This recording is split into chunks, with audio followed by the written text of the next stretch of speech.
읽었던 사도행전 13장 1절에서 12절까지의 말씀을 통해서 오늘 제목을 배후에서 일하시는 성령이라는 제목으로 은혜를 나누고자 합니다. 사실 오늘은 배후에서 일하시는 성령 첫 번째 시간입니다. 다음 주에도 동일한 제목으로 배후에서 일하시는 성령 두 번째 시간을 갖도록 하겠습니다. 자, 우리 따라서 해봅시다. 배후에서 일하시는 성령. 한 번 더. 배후에서 일하시는 성령. 여러분의 등 뒤에서, 여러분의 배후에서 여러분이 알게 모르게 역사하시는 분이 있고, 여러분들을 주장하시는 분이 있고, 인도하시는 분이 있는데 그분이 바로 우리의 성령인 줄을 믿으시기 바랍니다. 성령께서 우리의 일생을 책임지시고 주장하시고 이끌어 가신다는 사실, 이 믿음 앞에 여러분들 용기를 얻으시고 그 성령님께 모든 것을 내어 맡길 수 있는 귀한 믿음의 성장의 역사가 있기를 축원해 드리겠습니다. 자, 우리 지난주에 사도행전 12장 말씀을 통해서 교회의 지도자였던 야고보, 세베대의 아들 야고보가 체포되어서 처형당하는 장면을 우리는 공부를 했습니다. 그리고 이 야고보를 처형하니까 온 유대인들이 너무나 기뻐했다라는 거예요. 그 당시에 통치하던 분봉왕 헤롯은 백성들의 신임을 얻지 못해서 언제나 그 정치의 가장 큰 에너지를 어디에다 쓰고 있었냐면, 어떻게 하면 백성들의 마음을 얻을 수 있을까? 즉 인기를 얻을 수 있을까? 이 백성들이 나를 왕으로 대접할 수 있을까? 이런 데만 온갖 초점과 마음을 빼앗기고 살았던 인생이었다는 거예요. 그런데 야고보를 처형하자마자 백성들이 야고보를 처형한 것을 너무나 기뻐했다는 거예요. 왜? 유대 백성들은 전통적으로 모세 때부터 내려오던 율법을 신봉하는 유대 교도들이었기 때문에 유대교주의자들이었어요. 그런데 어느 날 30살짜리 젊은 나사렛에서 목수의 아들이 튀어나와서 자기들이 배우고 자기들이 전하는 율법적인 내용이 아니라 그 율법보다도 오히려 들어보지도 못했던 놀라운 말씀들을 증거하고, 병든 자에게 손을 얹으니 나음을 입고 죽은 자도 살아나고, 또 물고기 2마리와 보리떡 5개 가지고 5,000명, 그것도 장정만 5,000명입니다. 장정이라는 것은 전쟁터에 나가서 싸울 수 있는 남자를 말하는 거예요.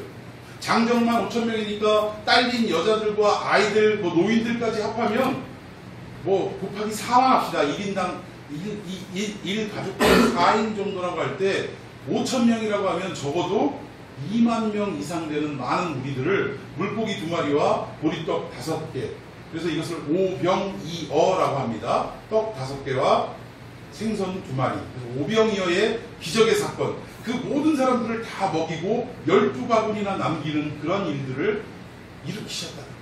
그러니까 사람들이 자꾸 예수님을 따라다니고 예수님 말씀에 귀를 기울이고 하다 보니까 정통 유대인들은 예수님의 존재에 대해서, 또 그가 전하는 복음에 대해서 싫어했다. 어떻게 하면 저 예수라는 자를 죽일 수 있을까? 온갖 궁리를 하다가 결국은 어떻게 됐어요? 그 예수를 십자가에 못 박아 죽여버리고 말았다는 것입니다. 자기들이 그토록 기다렸던 메시아였음에도 불구하고 메시아를 알아보지 못하고 그를 십자가에 못 박아 죽었다는 거예요. 그 이후에도 계속적으로 예수님을 따라다니는, 그 예수님을 신봉하는 제자들과 많은 무리들에 대해서 악한 감정을 품고 그들에게 적대감을 품고 살아왔다는 거예요. 그러던 중에 헤롯이 야고보를 처형하니까 너무나 기뻐하더라는 것입니다. 그래서 아마 성경에는 없지만 헤롯 하면서 연호를 했을 거예요. 잘한다고.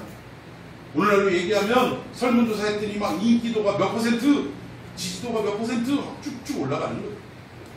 그러니까 헤롯이 오락 야고보를 처형했더니 이렇게 인기도가 올라가네. 그리고 나서 교회의 최고 지도자인 베드로를 체포하는 장면이 있었습니다. 그리고 그를 감옥에 가두고 이제 내일이면 처형하려고 했는데 그 밤에 하나님의 사자가 나타나서 베드로를 추록시켰다. 이런 놀라운 역사도 일어난 것을 믿으시기 바랍니다. 이건 전설을 따라 삼천리가 아니에요. 실제로 있었던 일이고, 베드로가 이번에 탈옥하게 된 횟수는 몇 번째냐? 3번째라. 이미 이전에도 2번이나 죽을 뻔한 고비가 있었는데 그때마다 하나님의 천사를 보내셔서 그의 착고, 이 수갑과 같은 착고를 풀어주시고 공문을 열게 하시고, 그렇게 하고 베드로를 많은 성도들의 도움을 통해서 성 밖으로 달아내리거나 이렇게 해서 피할 길을 열어주셨다는 사실입니다. 그런데 이것을 보고도 헤롯은 어떻게 했어요? 하나님의 역사라는 것을 깨닫지 못하더라는 거예요. 아니, 관심조차 없더라는 거예요. 적어도 철통같이 그렇게 지켰던 베드로를 3번씩이나 탈옥이 가능하지 않았던 상황 속에서 가능한 일로 바뀌어졌다면 이것은 인간의 힘이 아니라 뭔가 초자연적인 역사가 작용이 됐다라고 한 번쯤은 생각을 했을 거예요.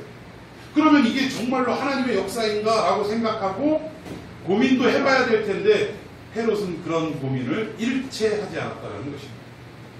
그리고 나서 오히려 베드로를 지켰던 간수들을 어떻게 했어요? 처형시켜버렸다. 그리고 나서 이 헤롯이 가이사랴 빌립보로 가서 그 신전, 로마 황제를 기리는 그 신전에서 연설을 하는데 옷을 어떤 걸 입었다고요? 그 비늘처럼 반짝반짝하는 그 트로트 가수들이 입는 뭐 동글동글 네모네모 해가지고 막 반짝반짝 비치면 뭐 빛나는 옷 있잖아요. 이런 걸 뭐라고 하죠? 스팡크라고 하나요, 이 옷을? 하여튼 뭐 이런 막 왕이 입는 연회복 같은 이런 멋지고 화려한 옷을 입고 문헌에 의하면 헤롯이 연설을 아주 잘하는 명연설가였다고 그래요. 말을 기가 막히게 잘했다고 그래요. 근데 그 반짝반짝한 옷을 입고 햇살이 비치면서 번쩍번쩍 하면서 명연설을 할 때 백성들은 뭐라고 이야기했느냐? 이것은 사람의 소리가 아니로다. 누구의 소리다? 이것은 신의 소리로다. 하고 연호했다라는 거예요. 그런데 헤롯이 이것을 이 백성들의 연호를 하나님께 영광을 돌리지 않고 아니라 나는 당신들과 똑같은 인간이라 오직 하나님께 영광을 돌려라 뭐 이렇게 하지 않고 그 영광을 자기가 딱 받았는데 이것을 하나님이 기쁘게 여기지 않으셨다. 노하셨다라는. 그래서 어떻게 했어요? 주의 사자를 통해 벌레를 먹게 해서 죽게 만드셨다라는 거예요. 심판을 받은 것입니다. 우리도 인생을 살아가면서 많은 사람들에게 인기를 얻을 때도 있을 것이고 많은 사람들의 찬사를 받을 때도 있을 거라는 거예요. 얼마 전에 있었던 지금도 계속 하고 있지만 아시안게임의 축구선수들을 예를 들어 봅시다. 그렇게 힘들게 아슬아슬하게 16강에 진출을 하느냐 마느냐 하는 그 순간에 결국 어떻게 했어요? 골을 넣었더라는 거예요. 골을 넣었는데 골을 넣은 선수는 어때요? 나 잘나서 골 넣었어 하고 막 이렇게 하면 그러면 응원해주는 국민들은 뭐라고 생각할까? 그래 너 잘났다 그러겠어요? 아니죠. 별로 기분이 안 좋을 거예요. 항상 인터뷰할 때 그 선수들은 뭐라고 이야기합니까? 제가 골을 넣을 수 있었던 것은 고국에서 밤잠을 자지 않고 이 경기를 응원하고 저를 응원해주신 국민 여러분들의 힘이었습니다. 해 안 해? 해요 안 해요? 진짜 국민들의 힘이었을까? 그렇지는 않을지 몰라도 뭐 12번째 선수라고 이야기는 하지만 정말로 그렇지 않을지 몰라도 국민들이 어쨌든 성원해준 것은 사실이고 자기의 모든 영광을 누구에게 돌려주는 거예요? 국민들에게 돌리는 거예요. 그러면 그 국민들은 오히려 그 선수들을 더 귀히 여기고 야 인간성 됐다 저놈 착하네 축구 실력만 좋은 줄 알았더니 아주 사람까지 됨됨이가 됐네 이렇게 칭찬을 받게 되더라는 것입니다. 마찬가지로 하나님도 마찬가지예요. 하나님도 우리가 인생을 살아가다 여러분들이 이제 신앙이 깊어지면 알지만 우리가 잘나서 이루어지는 일은 인생에 있어서 아무것도 없더라는 거예요. 오직 누가 함께 하셔서 하나님이 함께 하시고 우리에게 계획하신 일들을 묵묵히 이루어 가셔서 우리를 통하여 이루어 가시는 거예요. 성취시키는 거예요. 이걸 안다면 내가 잘나서 하나님께 뭐 영광을 돌리지 않고 그래 내가 잘나서야 라고 말할 수 있는 사람이 누가 있겠냐. 여러분 무엇과 똑같냐면 초등학생 때 처음 1학년에 들어가서 숙제를 내요. 그림 숙제를 냅니다. 그런데 1학년짜리가 선생님이 내준 그림을 온전히 그릴 수 있을까요? 못 그린다는 거예요. 그럼 결국은 누가 그려요 그걸? 엄마가 그리는 거예요. 엄마가 숙제니까 엄마나 아빠가 대신 그려주는 거예요. 그렇게 해서 불교심 뭐 이런 거 해가지고 그려갖고 가. 그럼 사실 그 색깔은 뭐 애가 좀 칠하는 거 도왔겠지. 그래서 실질적으로 누가 그린 거예요? 엄마가 그린 거 엄마가. 그런데 학교에 갔어. 숙제를 제출했는데 선생님이 불러 이렇게 세우더니 야 이게 아무개가 그린 그림이야 그러면서 막 칭찬을 해주는 거예요. 그러면 이 애가 어떻게 해요? 품성이 어린애들은 어때요? 진짜 지가 한 줄 알고 막 쓰게 갖고 집에 와서 엄마 내가 그린 그림! 지가 그린 그림이래. 내가 그린 그림 칭찬받았어. 이렇게 하고 내놓더라는 거예요. 선생님 앞에 상장 받고 엄마 내가 잘해서 상장 받았어. 이렇게 얘기를 하더라는 거야. 그런데 원래 그건 누가 한 거예요? 엄마가 한 거 아니야 엄마가. 그러면 이 아이가 좀 더 성숙하다면 어떻게 해야 돼요? 상장을 받거나 칭찬을 받았으면 뭐라고 얘기해야 돼요? 집에 와서 또 그 자리에서는 뭐라고 얘기해야 돼요? 부끄럽지만 이것은 제가 온전히 그린 그림이 아닙니다. 이 그림은 다 누가 그린 거예요? 우리 엄마가 그린 그림입니다. 엄마 때문에 제가 이 상을 받을 수 있었습니다. 라고 해야 돼, 안 해야 돼? 네, 상장을 뺏기는 한이 있어도 그렇게 해야 맞는 거예요. 그래, 안 그래? 지가 한 걸로 착각하고 그러다가 헤롯이 그만 죽고 말았다. 저는 여러분들의 일생에 형통한 일이 생기고 여러분들이 꿈에 그리는 그 비전을 품었던 것들이 이루어지고 여러분들이 세상의 관점으로 잘 되었다, 성공했다라고 평가받는 그날이 온다 할지라도 이 모든 것을 이루게 하신 것이 누구의 은혜더라? 하나님의 은혜더라 라고 그냥 말로만 립서비스로 하라는 얘기가 아니라 정말 그것을 깨달을 수 있는 믿음의 성장이 있기를 축원해 드리겠습니다. 그래야 돼요. 오늘 결국은 헤롯은 그러지 못해서 이런 일이 일어났다는 거, 심판을 받았어요.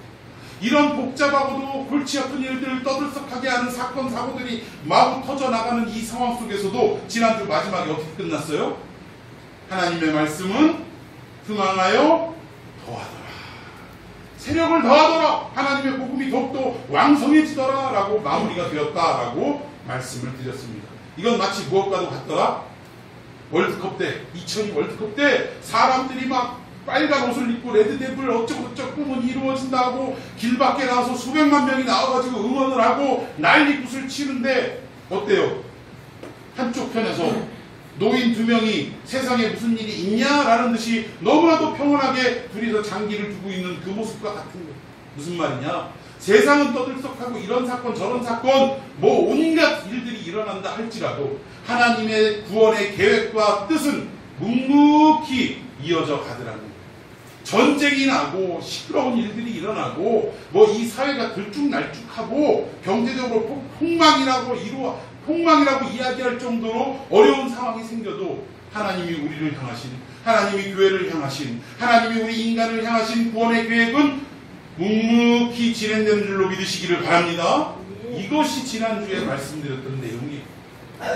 오늘 이 13장에는 이제 사도행전이 두 부분으로 나뉘어지는데 1장부터 12장까지는 유대 땅에서 이루어지는 복음의 역사를 기록하고 있습니다.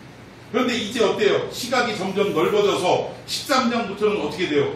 하나님의 복음이, 예수 그리스도의 복음이 유대 땅에서 어디로 퍼져나가는 거예요?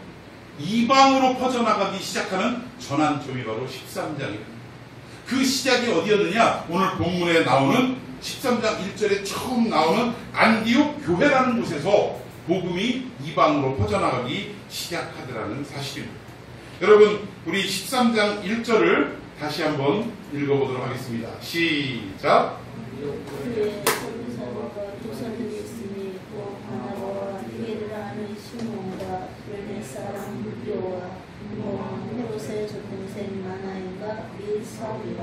자, 여기 보니까 안디옥 교회를 소개하면서 낯선 교사들의 이름이 쭉 나열이 되어 있습니다. 여기 보니까 첫 번째 누구예요? 바나바. 자, 우리 이름을 한 가지 설명드리기 전에 여기 이름의 나열의 순서가 순서에 대해서 먼저 말씀을 드리도록 하겠습니다. 보통 우리나라는 어떤 그 책이라든가 어떤 내용에 이름을 쭉 쓸 때 어떤 순서로 되어 씁니까? 이름 앞에 뭐가 들어가요? 높은 직책 순으로 들어갑니다. 그렇죠? 높은 직책, 그 다음 이름, 그 다음 직책, 이름, 이런 식으로 들어가요. 또 하나, 또 뭐 직책을 빼고 나서 이름을 기록할 때는 어떤 순으로 많이 하냐면 좀 지위가 높거나 연장자 순으로, 나이가 높은 사람 위로 많은 사람 우선으로 이름을 기록하는 그런 경우도 있습니다. 근데 교회에서는 주로 어떻게 하느냐, 여러 사람들의 어떤 지위 고하가 없는 공동체가 교회이기 때문에 장로라고 높고 집사라고 낮은 거 아니에요. 그래요, 안 그래요? 교회 안에서는 목사라고 높고 평신도라고 낮고 이런 게 아닙니다. 교회 안에서는 계급이 없는 줄로 믿습니다. 계급이 없어요. 각자 자기에게 맡은 직분이 다를 뿐이에요. 그러니까 직임이 다를 뿐이에요. 직임이 하는 일이 다를 뿐이다, 이 얘기예요. 근데 어느 순간인가 한국교회가 이게 계급이 돼버렸어요. 장로가 되면 드디어 장로됐다. 어떤 장로에서 떨어진 분은 그러더라고요. 자기 돌아가신 아버지 그 앞에서 내가 장로가 되면 그 장로 임명장을 아버지 무덤 앞에다 딱 놓겠다고 그랬대.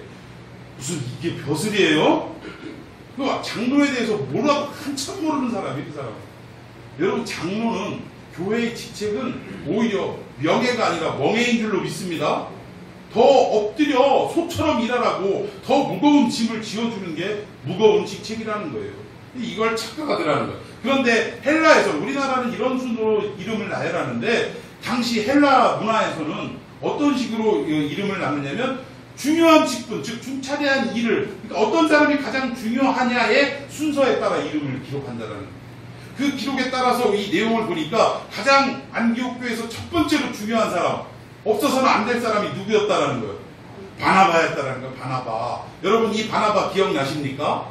초대교회 때 많은 사람들이 유월절을 지키기 위해서, 오순절을 지키기 위해서 유대 땅 예루살렘으로 와가지고 그곳에서 성령받은 사도들과 많은 그 예수님의 제자들을 만나게 되고, 또 그 성령으로 말미암아 예수님이야 진정한 메시아다라는 걸 깨닫고 고향으로 돌아가지 않고 이방으로 돌아가지 않고 그곳에서 모여서 계속 예배드리고 정착해서 살았다는 거예요. 근데 먹일 거 먹여야 되는데, 교회는 성찬식을 통해 밥을 먹이고 구제를 해야 되는데 이제는 재정이 없는 거예요. 먹일 수가 없는 상황에 이르는 거야. 근데 그때 이 바나바라는 사람이 어떻게 했다고요? 자기의 밭을 팔아서 그 판 돈을 헌금으로 해서 백성, 그러니까 교회 교인들을 구제할 수 있도록 구제 헌금으로 헌금을 했다. 그거 놀라운 역사 아닙니까? 그래서 그거 배 아파가지고 흉내내다가 죽은 사람이 누구예요? 아나니아, 삽비라. 여러분 기억나세요? 네, 물론 기억이 안 나시겠죠.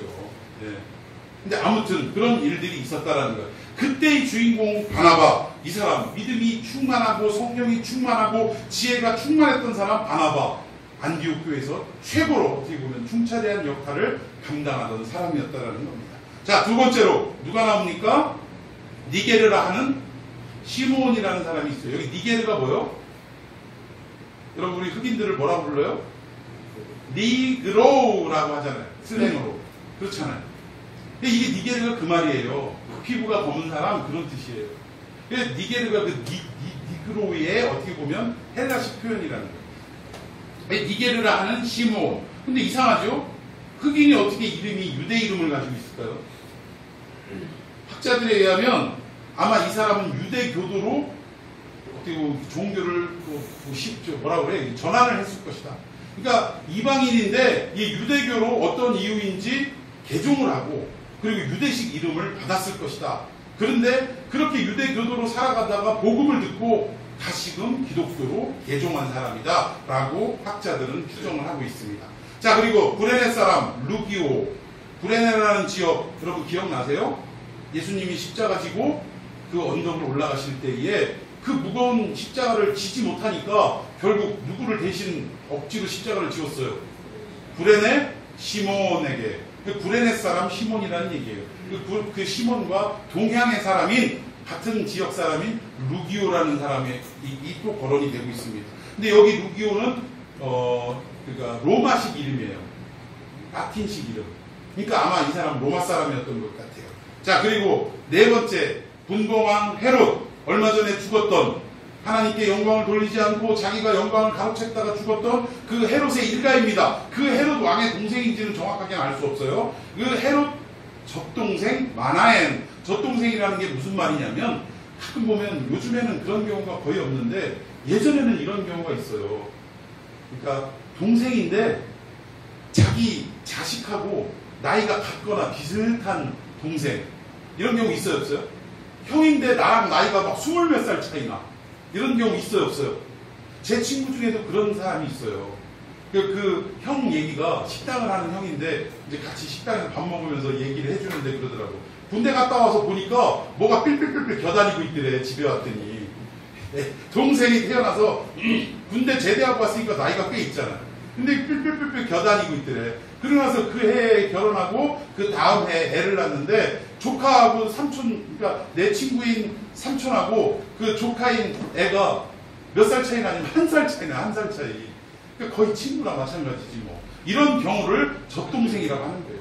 그러니까 젖먹여서 키울 정도로 되는 이 차이가 있다, 그 얘기입니다. 젖동생 마나엔과. 그러니까 그 헤롯의 동생이니까 결국 이 사람도 유대인이 아니라 이두메 사람, 에서의 후손, 에돔 사람이라는 사실이에요. 그리고 나서 마지막으로 뭐라고 되어 있냐면 밀사울이다, 이렇게 되어 있어요. 사울은 여러분들이 지금 잘 알고 있는 바울이라 부르는 사람입니다. 유대교의 어떻게 보면 정통한 사람이고 최고 학부의 사람이고 어떻게 보면 내버려도 예수님만 안 만났으면 출세했을 사람인데 예수님 만나서 인생이 완전히 뒤바뀌어진 사람이 사울이다. 이제 잠시 후면 사울이 이름이 바울로 바꾸어 부르게 됩니다. 자, 근데 이 사울이란 이름 앞에 뭐가 붙어 있어요? 및 사울이라. 및 사울. 이게 무슨 말이냐? 여기서의 및 사울은 그러니까 누구를 열거하다가 이어나가기 부드럽게 하기 위해서 및 누구다 이 얘기가 아니에요. 여기에 및 사울이라는 표현은 있으나 마나한 사람 이런 뜻이에요. 이름을 넣자니 그렇고 안 넣자니 애매하고 뭐 이런 사람이다라는 뜻이에요. 무슨 말이냐? 사울이 얼마 전에 예수님을 만나서 회심했다고 하는데 저게 진짜 회심했을까? 그 이전에 행한 짓을 보면 스데반도 죽이고 또 많은 예수 믿는 자들을 체포하기 위해 여기 다메섹까지 쫓아온 인간이 저 인간이 아니냐? 그때 그 뜻이에요. 근데 바나바라는 사람이 교회의 중차대한 역할을 담당하는 바나바라는 사람이 그 사울을 데리고 다니니까 내쫓을 수도 없고 저거를 그냥 흔쾌히 받아들일 수도 없고 애매모호한 상태에 빠져있는 사람을 사울이다라는 표현하는 게 및 사울이다 이렇게 이야기하고 있다는 것입니다. 이해가 가십니까? 예, 이해가 가셔야 됩니다. 자, 여기 이름의 순서는 안디옥 교회에서 가장 중요한 직분을 맡은 사람 순서대로 나열이 되어 있었고 마지막 및 사울이라는 것은 이름을 넣기도 애매하고 안 넣기도 좀 그렇고 이런 상황에 빠져있는 즉 뭐예요? 있으나 마나한 위치에 있는 사람이 사울이었다 그 말입니다. 이해가 가시죠? 자, 그런데 여기에 처음 등장한 이 바나바 결국은 이 교회에서 가장 중차대한 사람 우리가 흔히 표현할 때 뭐라고 해요? 이 사람 없으면 교회가 운영이 안 되는 게 아니겠는가라고 생각할 정도로 다른 사람 10명은 빠져도 너 하나는 빠지면 안 돼 뭐 이런 얘기를 들을 만큼 중요한 위치에 있는 사람이 바나바였다라는 것입니다. 그런데 이 중요한 것은 이 안디옥에서 첫 번째로 이방 땅을 향해 선교사를 파송할 역할을 지금 감당하려고 하고 있는 상황이었다라는 거예요. 참 대단합니다. 자기들도 이제 복음 받은 지가 얼마 안 되는데 예수 그리스도를 영접한 지가 얼마 안 되는데 이 예수님의 복음에 대해 너무나 감격이 커서 빨리 이방에 이 복음을 전하야겠다라는 열심 때문에 또 주님의 명령 때문에 결국 어떻게 한 거예요?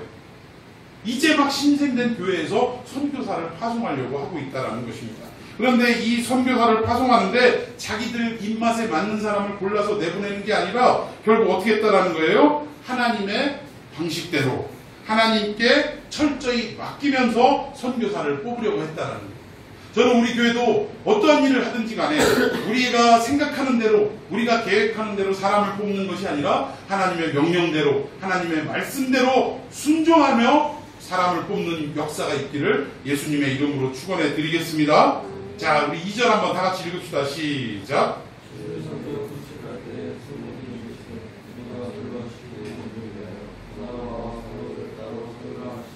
자, 여기 보니까 주를 섬겨 금식할 때라고 나왔습니다. 주를 어떻게 하더라고요? 섬기다, 섬겼다라는 거예요. 근데 여기서 주님을 섬긴다라는 우리 그리스도인들의 가장 대표적인 행위가 뭘까요? 우리 주님을 섬기는 게 뭐예요? 예배하는 거죠, 예배. 예배하는 것이 주님을 섬기는 거예요. 구약에는 뭐라고 얘기했어요, 예배를? 제사라고 얘기했잖아. 제사가 뭐야? 우리식으로 얘기하면 우리 옛 조상들을 뭐 이렇게 기리는 제사를 드릴 때 결국 뭐예요? 그 제사는 조상을 섬기는 일이잖아. 근데 결국 조상을 섬긴다는 것은 우리 기독교 차원에서는 뭐에 해당이 돼요? 우상숭배에 해당이 되기 때문에 우리는 제사를 드리지 않는 거예요. 우리는 언제 효도하자? 부모님 살아생전에 효도하자. 조상님 살아계실 때 효도하고 조상님 돌아가시고 난 다음에는 아무리 효도한다고 해도 그것은 다 어떻게 소용이 없는 것이다. 여러분들 우리 기독교의 정신이 진짜 효도하는 정신이라고 저는 생각을 해요. 돌아가신 다음에 암만 잘하면 뭐예요? 뭐 그 제사상 가장 최고로 좋은 과일에다가 좋은 음식 차려놓은들 결국 제사 끝나면 누가 먹어요? 아, 자기들이 먹잖아. 지들이 먹잖아. 뭐 조상들이 뭐 와서 먹어요. 지들이 다 먹으면서. 살아계실 때 맛있는 거 하나 더 해드리는 것이 그게 오히려 더 효도하는 거야. 아시겠습니까? 예, 여기서 주를 섬긴다는 것은 예배한다라는 말을 얘기하는 거예요. 그런데 이 예배가 얼마나 중요하냐면 이 예배를 통해서 우리에게 하나님이 꿈을 보여주시고 응답도 해주시고 말씀도 주시고 하나님의 마음이 어떤 건지 우리에게 보여주신다는 거예요. 제가 오늘 예배 드리기 전에 찬양할 때 그 찬양이 무너짐으로 인해서 제가 좀 안 좋은 소리를 했는데 왜 그런지 여러분 아시겠습니까? 왜 그런지 아시겠어요? 예배가 성공이 이루어져야 하나님이 우리에게 꿈과 비전을 주신다는 거예요. 믿습니까? 온전히 우리가 하나님께 집중하고 하나님과의 만남의 역사가 이루어지는 예배가 될 때 비로소 우리 안에 하나님이 꿈과 비전을 허락해 주신다. 우리 학생들에게 장차 뭐가 될 거야? 장래 희망이 뭐야? 라고 물어보면 대답을 못하는 애들이 이거는 뭐 대다수입니다. 예전에는 한 10명 중에 한 2~3명 정도만 대답을 못했는데 요즘 아이들은 10명을 물어보면 9명 정도가 대답을 못해요. 아니 거의 10명 다 대답을 못하는 경우가 많습니다. 왜 그렇습니까? 어려서부터 꿈과 비전을 가지고 공부를 시작한 게 아니라 예로부터 뭐 위인전이나 여러 가지 뭐 성경책이나 이런 것들을 보고 꿈과 비전을 먼저 마음속에 품고 공부를 시작한 게 아니라 어떻게 하다 보니 공부부터 시작을 해서 무엇을 할 건지 꿈과 비전이 없는 거예요. 에디슨의 책을 읽고 야 나도 사람들을 이롭게 하는 발명가가 돼야겠다라는 어려서부터 그런 꿈이 있어야 되는 거예요. 여러분 부모님들이 우리에게 우유를 먹일 때 이제 젖을 떼고 우유를 먹이기 시작할 때 처음에는 무슨 우유를 먹이겠어요? 아인슈타인 우유를 먹입니다. 왜? 아인슈타인처럼 천재가 되라고. 근데 이 아인슈타인 우유를 먹이면서 하루 이틀 키워보니까 아닌 것 같아. 이거 천재는 아니요. 내가 봐서 내 자식이지만 이건 천재가 아니요. 그래서 뭘 먹어요? 무슨 우유 먹여요? 서울우유 먹입니다. 왜? 서울대라도 가라고. 그래서 서울우유 기껏 먹여놨더니 아니야 이것도 서울대 죽었다 깨나도 못 갈 것 같아. 그래서 무슨 우유 먹입니까? 연세우유 살짝 먹여봤다. 그것도 아닌 걸 알고 건국우유 같은 거 먹어요. 그러다가 건국우유도 안 돼. 서울에 들어갈 성적도 안 되는 것 같아. 그래서 결국 어떻게 해요? 매일 우유로 바뀌는 거예요. 공부 못해도 좋다. 매일매일 튼튼하게만 자라다오. 건강하게만 자라다오. 매일 우유. 우리 집에서는 무슨 우유 먹냐? 매일 우유를 먹습니다. 아주 일찍부터 매일 우유를 먹어요. 왜? 그저 어디 대학을 가도 상관없고 뭐가 돼도 상관이 없으니 그냥 주님 안에서 건강하게만 자라다오. 왜? 건강해야 하나님의 역사를 이룰 수 있는 인물이 되니까. 저 보세요. 건강을 잃어버리니까 예를 들어서 10가지 할 일을 어떻게 돼요? 1개, 2개밖에 못하는 거 보세요. 제가 그게 너무나 하나님 앞에 죄송스러워요. 오히려 건강을 잘 유지했다면 하나님 주신 그 모든 그 사역들을 감당해낼 수 있었을 텐데 하는 아쉬움이 있지만 그러나 더 깊은 영적으로 들어가면 몸이 아파서 사역을 감당하지 못하는 것도 하나님의 계획 중에 일부더라고요. 몸이 아픔을 통해서 제가 깨달은 것들이 너무나 많기 때문에 오히려 아픈 것도 감사하더라는 것입니다. 자, 아무튼 왜 이 이야기로 흘러 들어갔냐? 예배를 통해서 하나님은 이 좋은 것들을 우리에게 허락해 주시더라는 거예요. 마음에 상처와 아픔이 있습니까? 예배 드릴 때 하나님께서 위로하여 주실 줄로 믿습니다. 여러분 삶에 문제가 있습니까? 걱정이 있습니까? 예배를 드리는 가운데 하나님께서 응답해 주실 줄로 믿습니다. 예배가 소중해요? 안 소중해요? 소중해요? 안 소중해요? 예배는 적극적으로 참여해야 됩니다. 여러분 요즘은 뭐 고등학생들도 뭐 저 이성 교제들을 하는 친구들이 많이 있어요. 남자친구, 여자친구 있는 애들이 있어요. 그래서 좀 이해하기가 쉬울 것 같아서 말합니다. 우리가 남녀간에 어른들이고 학생들이고 남녀간에 교제가 이루어지고 서로 사랑하는 사이가 되면 어떻습니까? 떨어져 있으면 보고 싶어요? 안 보고 싶어요? 보고 싶어요.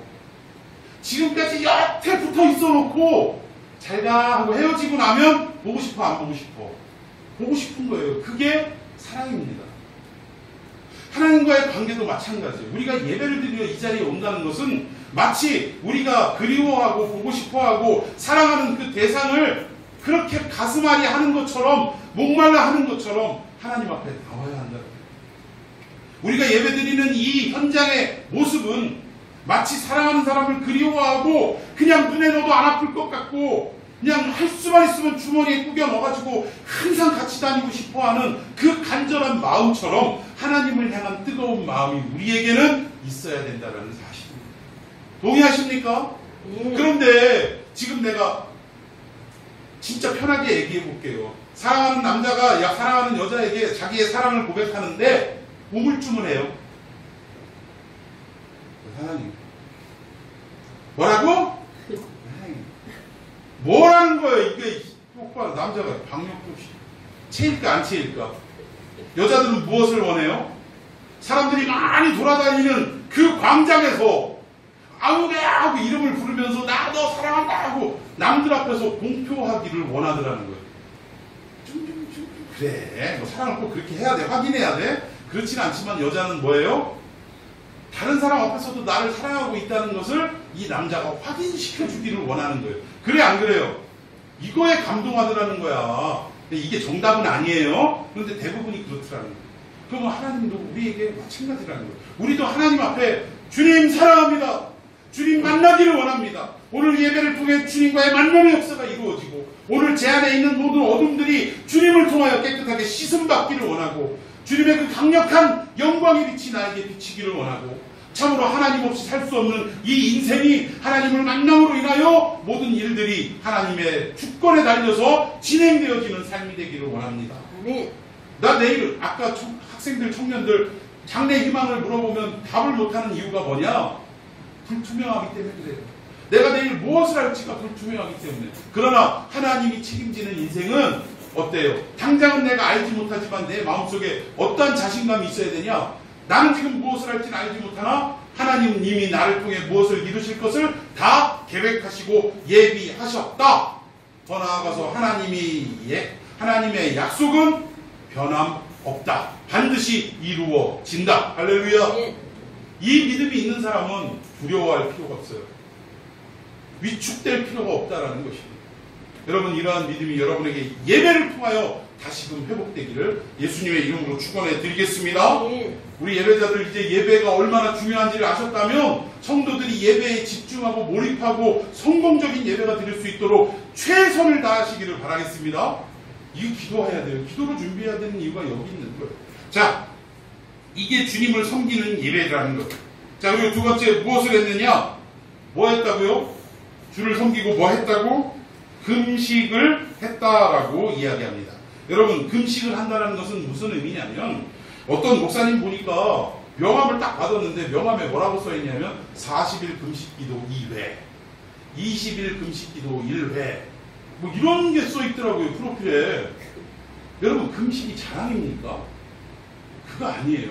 여러분 금식의 의미는 인간은 어떻게 해야 살 수 있게 되어 있습니까? 먹어야 살 수 있어요. 먹어야. 그런데 먹지 않는다는 것은 뭐예요? 하나님, 저는 하나님이 아니면 할 수 없습니다. 이룰 수 없습니다. 진행할 수 없습니다. 라고. 그래서 저는 어떻게 하겠다는 거예요? 나는 주님 앞에 죽습니다.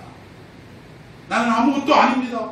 하나님이 역사해 주셔야만 이게 가능합니다라고 모든 것을 맡기는 행위가 무엇으로 나타나는 거예요? 금식으로 나타난다는 거예요.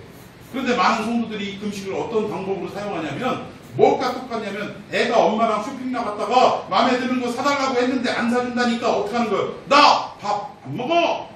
그런 애들 있어요 없어요? 옛날에 해본 경험 있어요 없어요? 나 안 먹어! 막 이런 경험 있어 없어? 여러분 그것이 애기가 하니까 별거 아닌 것처럼 느껴지지만 사실은 그 원리를 따지고 들어가 보면 부모님 앞에 나 안 먹어 라고 하는 그 마음속에는 결국 무슨 얘기예요? 나 부모님 앞에서 뭐 하겠다는 거예요? 죽겠다는 얘기예요. 그게 나 죽어갈 거야 그 얘기하고 똑같은 거예요. 그게 여러분 이건 애들이 할 수 있는 얘기가 아닙니다. 그런데 어느 누가 애들 보고 어쩜 이래 천사 같으냐 그 애가 뭘 배워갖고 어디서 듣고 배워가지고 그 일을 하겠어요. 날 때부터 그런 악한 심령이 우리 인간에게는 있다라는 거예요. 그러니까 어디서 배우지도 않았는데 안 사주니까 어떻게 하겠다는 거예요? 나 한번 막 발 부르고 막 안 먹는다는 거예요. 여러분 그 식은요 우리가 하나님 앞에 나의 뜻을 관철시키기 위해서 이거 사주세요 이거 응답해 주세요 안 해줘요? 그럼 나 밥 안 먹어요 이거 해줄 때까지 안 먹어요 이게 아니라는 거예요. 가끔 보면 정치가들도 자기의 뜻을 관철하기 위해 뭐 합니까? 국회 앞에서 뭐 해요? 천막 쳐놓고 단식 농성을 합니다. 이거는 자기의 뜻을 이루기 위한 그런 것인데 기독교의 금식은 이런 금식과는 차원이 다른 거예요. 좀 전에도 말씀드렸지만 이 문제는 오직 누구만이 해결할 수 있다? 하나님만 해결할 수 있습니다라고 고백하는 행위. 나는 하나님 앞에 아무것도 아닙니다. 나는 주님 앞에 내 고집도 내 아직도 다 내려놓습니다. 라는 행위가 뭐다? 금식이라는 행위다. 여러분 동의하십니까? 지금 안디옥 교회는 선교사를 파송하는 문제 가지고 지금 예배에 집중하면서 금식했다라는 거예요. 온 교인들이 하나님의 일을 이루기 위해서 결국 이들은 자기 개인적인 생각과 자기 개인적인 주관대로 일을 처리한 게 아니라 어떻게 했다? 예배에 집중하며 금식하며 하나님의 뜻대로 순종하기를 그들은 기도했다. 여러분 저는 여러분들의 일생에 또는 교회의 여러 가지 문제에 여러분들의 사견, 개인적인 의견이 개입되고 주장이 펼쳐지고 뭐 그게 안 되면은 막 관철될 때까지 싸우고 이런 게 아니라 철저하게 예배에 집중하고 또 금식하며 하나님의 뜻이 어디에 있는지를 살피는 성령님께서 주관하기를 소원하는 저와 여러분이 되기를 예수님의 이름으로 축원해 드리겠습니다. 선교사를 누구를 파송할지를 이 5명 거론한 사람 중에 누구를 파송할지를 놓고 이렇게 예배하며 금식하는 가운데 있었다라는 것입니다. 자, 그 다음에 무엇을 위해서 그랬느냐? 내가 불러 여기 보니까 2절에 어떻게 됐어요? 성령이 이르시되 내가 불러 시키는 일을 위하여 바나바와 사울을 따로 세워. 결국 응답이 왔어요. 응답인데 5명 중에 누구누구가 뽑혔어요? 성령께서 바나바와 사울을 가라라고 뽑아놨다라는 거예요. 근데 여기서 그 일은 내가 불러 시키는 일이었다라는 거예요. 사람이 행하는 일이 아니라 여기서 내가 불러 시키는 일은 누구를 얘기하는 거예요? 그 앞에 성령이 이르시되라고 했잖아요. 결국 여기서의 내는 누구예요? 내가는 누구요? 성령님이 불러서 시키는 일을 그 내용을 보니까 바나바와 사울이었더라는 거예요. 여러분 이 내용은 뭐냐? 우리가 내가 불러 시키는 일을 하는 것이 선교인 줄로 믿습니다. 즉 여기서의 내가는 성령님이에요. 성령님이 불러서 시키는 일이 선교이고 목회도 성령님이 불러 시키는 일이 목회인 줄로 믿습니다. 근데 자꾸 성령님이 시키는 대로 해야 되는데 개인적인 생각과 주장과 자기 꿈과 비전을 이루기 위해 애를 쓰는 목사님과 선교사님이 너무나 많다는 거예요. 여러분 교회는 목사의 왕국이 돼서는 안 될 줄로 믿습니다. 믿습니다. 그런데 한국교회의 문제 중에 그것도 대형교회의 문제 중에 하나가 자꾸 교회가 목사의 왕국이 되어가고 있다는 거예요. 하나님의 왕국이 되어가고 성령님의 왕국이 되어가야 되는데 목사의 왕국이 되어가서 결국 그 왕국을 자기 자식에게 물려주기 위해서 온갖 편법을 동원하고 심지어는 교회법이 자식에게 물려주면 안 된다라고 명시되어 있는데 은퇴하고 난 이후에 물려주는 거니까 물려주는 게 아니다. 이게 말이 돼요 안 돼요? 여러분 세습을 반대하는 그 근본적인 법의 그 원리가 뭐예요? 목사가 일구어놨던 이 거대한 왕국을 자기 자식에게 무슨 기업을 물려주듯이 물려줘서는 안 된다라는 취지가 바로 이거예요. 그런데 현역에 있을 때 물려주는 거는 안 되고 그 은퇴하고 난 다음에 그냥 버티고 있다가 은퇴하고 난 다음에 물려주는 건 된다. 이게 말이 돼요 안 돼요? 말이 안 되는 거예요. 말이 안 되는 거예요. 여러분 이 물은 손님이 와서 먹어야 되니까 먹지 마라 라고 했는데 손님이 오기 전에 먹는 거는 되고 손님이 와서 먹는 거는 안 된다. 이게 말이 돼요? 안 되는 거예요. 이거는 무조건 먹지 말아야 되는 거예요. 왜? 누구를 위해서? 손님을 위해서. 말도 안 되는 짓을 하고. 왜? 목사의 왕국이기 때문에 그래요. 우리나라의 가장 큰 교단 중에 하나인 통합측의 그것도 제일 큰 교회가 지금 이런 문제, 교회는 입을 다물고 아무 소리도 못하고 있는데 오히려 세상의 뉴스가 지금 손가락질을 하고 지탄하고 있어요. 교회가 이래서야 되겠느냐라면서. 옛날에는 교회가 세상을 걱정했어요. 이놈의 세상 어쩌자고 이렇게 죄악 가운데 달려가나. 근데 지금은 어때요? 세상이 교회를 걱정하고 찌릿찌릿 한다니까. 교회가 왜 저 모양인가. 여러분 저와 같은 목사부터 회개가 이루어져야 되고 예수를 믿는 모든 성도들의 회개가 이루어져야 될 줄로 믿습니다. 변화되어야 되는 거예요. 변화되어야 되는 거. 자, 여기 보니까 바나바와 사울, 즉 첫 번째 기록된 가장 중요한 사람과 있으나 마나한 사울이 뽑혔다라는 거예요. 그럼 왜 그러셨을까 성령님이? 이유는 하나입니다. 첫 번째 바울을 뽑은 이유는 사람들은 뭐라고 생각했냐면 바나바는 안 되지요. 바나바 없으면 이 안디옥 교회가 굴러갑니까? 안 굴러갑니까? 안 굴러가잖아요. 라고 생각하기 때문에 그렇다고요. 왜? 성령님은 바나바 한 사람 때문에 이 교회가 굴러가고 안 굴러가고 하지 않고 목회는 누구에게 달려있다? 하나님께, 즉 성령님께 달려있다는 것을 분명하게 나타내고 알려주시기 위해 이 선택을 하셨거든요. 지금 예를 들어서 우리 교회 안에 제가 없다고 해서 이 교회가 당장 설교는 어떡하고 뭐 걱정돼야 안 돼요? 걱정 안 돼요? 걱정이 되잖아요. 그래서 목사님은 가시면 안 되죠 라고 말할 수 있어요. 근데 성령님은 뭐라고 말씀하시냐면 목사를 가라고 이야기하시면서 남은 교회 걱정하는 성도들에게 야 걱정하지 마. 교회는 누가 이끌어가는 거야? 목사 개인이 사람이 이끌어가는 게 아니라 하나님이 이끌어가시는 거야. 성령님이 이끌어가시는 거야 라는 것을 분명하게 알려주기 위해 바나바를 뽑았다라는 거예요. 그리고 여기에 마지막으로 뽑은 사람이 밋 사울입니다. 밋 사울. 있으나 마나한 사람 사울. 근데 왜 그랬을까?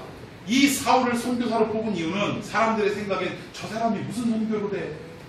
아이고 저렇게 뭐 기독교에 알지도 못하고 이제 막 들어온 사람이 무슨 놈의 선교를 해? 라고 걱정하는 것을 일축시키는 거예요. 마찬가지로 얘들아 사람이 볼 때는 세상에 보는 시각으로는 저 사람 아무것도 아니야 어떻게 할까 걱정이 되고 뭐 저런 사람이 교회 와서 이런 일을 맡아 라고 걱정할 수 있지만 이 모든 일은 누가 하는 거다? 역시 하나님이 하시는 거다.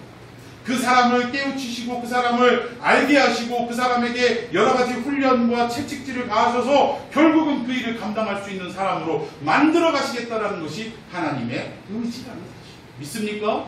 오늘 이 자리에 있는 저와 여러분들도 하나님 앞에 나 괜찮은 놈입니다 라고 말할 수 있는 인간이 누가 있겠냐? 그런데도 하나님은 우리를 구원하셨다. 저거 구원해봐야 저거 제대로 하겠어? 라고 평가받는 우리들을 무슨 이유인지 우리를 구원하시고 하나님의 자녀로 삼아주셨다. 그리고 하나님은 지금까지 변함없이 우리를 사랑하시고 우리를 하나님의 자녀답게 만들어 가시고 있다는 사실. 여러분 우리의 부족함은 결국 하나님이 채우시고 완성시킬 줄로 믿습니다. 그래서 성도들이 걱정하고 염려하는 이 바나바와 사울을 택하셔서 파송하게 하셨다라는 것입니다. 자, 여러분 저도 부족하고 건강이 별로 좋지 않아서 다른 건강한 목사님들처럼 활발하게 활동하지 못함으로 인해서 걱정하고 계실지 모르지만 여러분 걱정하지 마시기 바랍니다.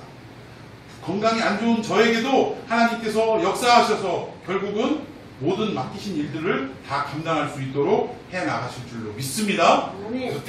자, 우리 성경 한 구절 더 봅시다. 3절과 4절 말씀. 제가 먼저 3절 읽습니다. 이에 금식하며 기도하고 두 사람에게 안수하여 보내니라. 4절.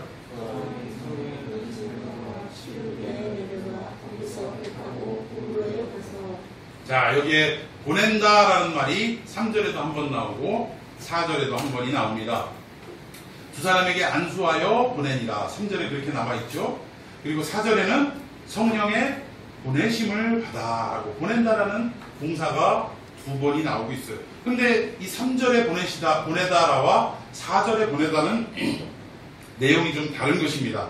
3절에 이 보내니라라는 뜻은 헬라어로 아폴리오라고 합니다. 근데 그 뜻이 뭐냐면 그 사람에게 짊어진 모든 책임과 의무를 내려놓게 하다라는 뜻이에요.